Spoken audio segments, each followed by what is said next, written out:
What's good, everyone on YouTube? Today I have the highly anticipated Jordan 3 white cements in a size 12.5. When I saw these shoes, I knew I had to get my hands on them. And now I got them. I didn't get them for retail, but it's all good. They were worth every single penny.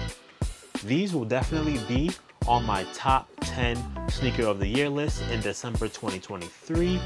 I know it's early, it's only April, but we've already seen most of the shoes that Jordan brand is planning to release and a few from other brands, and I'm not sure if any will top these, the Jordan 3 white cements.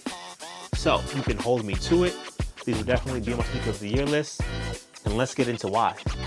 The Jordan 3 is one of my favorite Jordan models of all time, including the Jordan 4. I love both pairs. The Jordan 3 white cement is a classic pair that mostly all sneakerheads love. This pair in particular is part of the Reimagined series that just started with the Jordan brand, where they're bringing back OG shoes in the OG shape and the OG colorway, and mimicking the look as if this shoe existed from the release day until now. And by release day, I mean the original release day. So if I'm not mistaken, the white cement came out originally in 1988. So this pair is as if they survived freshly from then till now with minimal aging. So this pair is very similar to the Jordan 1 Chicago Reimagined, which I did a review on and I'll link down below. So unlike the Jordan 1 Reimagined, these white cement 3s do not have much of a story to tell, but what they do have is aging, which I'm a fan of. We have aging on the heel tab, which has Nike Air that we all love, or some of us love to hate. We also have aging on the eyelets up here on the top and on the midsole. We can also find aging on the box. The aging looks real, but it's definitely manufactured and printed on the box.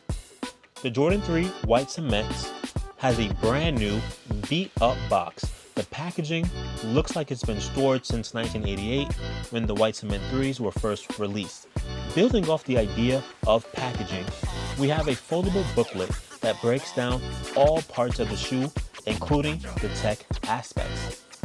Fun fact, the Jordan 3 convinced Michael Jordan to stay with Nike and not move to another shoe brand, since he wasn't a big fan of the Jordan 2.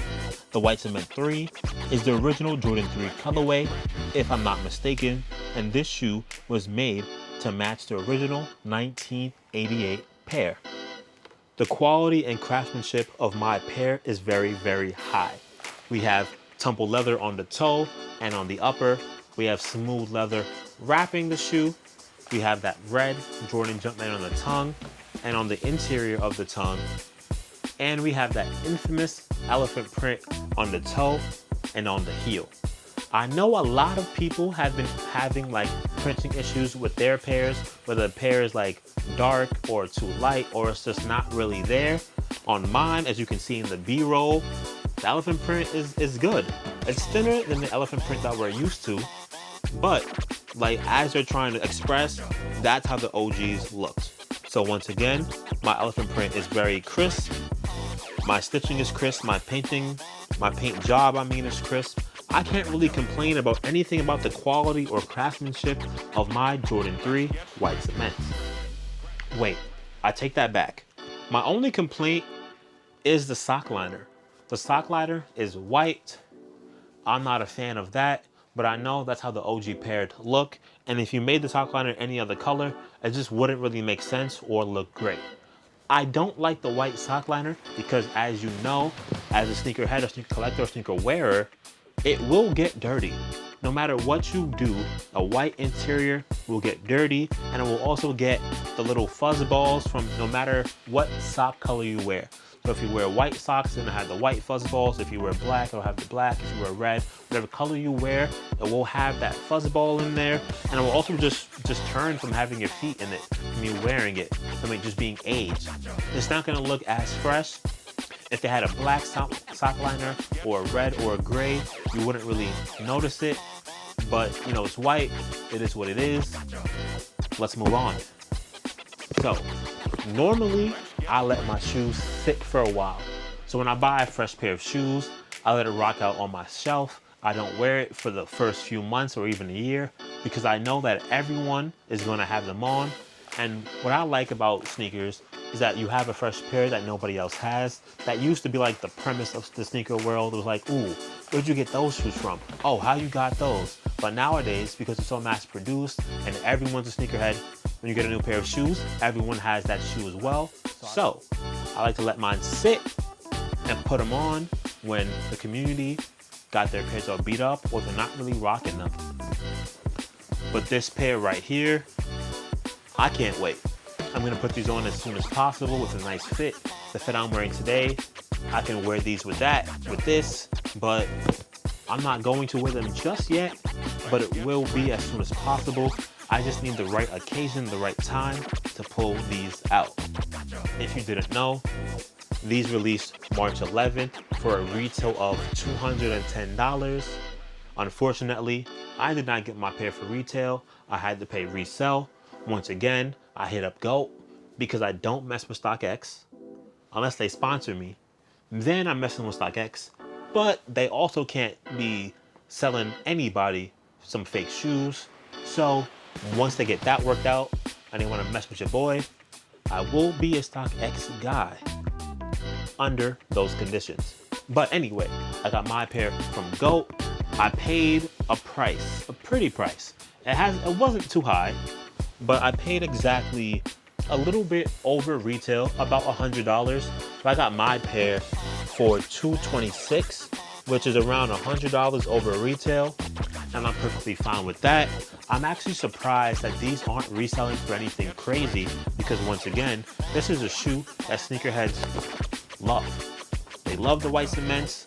I know they came out before with an icy bottom and they had like the print for the, what is it called? The free throw line. They were calling them the free throw lines.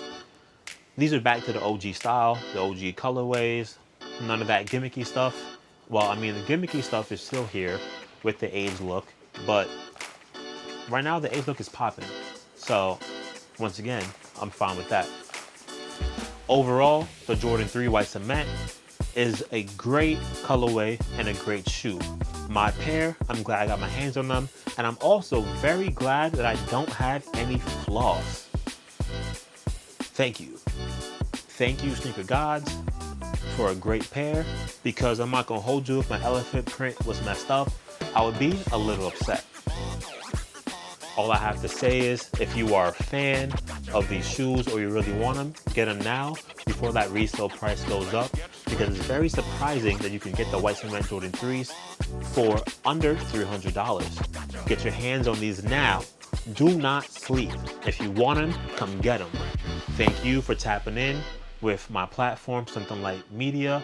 I call this series Kicks Off for Chris because my name is Chris Claxton and I review shoes. So kicks off for Chris because I'm Chris and these kicks are for me. If you like this video, please like, share, and subscribe. Please tap in with me if you're interested in photography, sneakers, fashion, music, because all those things are covered right here on my YouTube channel, Something Like Media. So if you like what you see, join the community. Once again, like, share, comment, subscribe. Before you go, let me know what you think about the White Cement 3s in the comments. Did you cop them? If so, let me know why. If not, also let me know why. Are you looking for them? Are you not? What do you like? What do you don't like? But once again, thank you for tapping in. I'm out. Peace.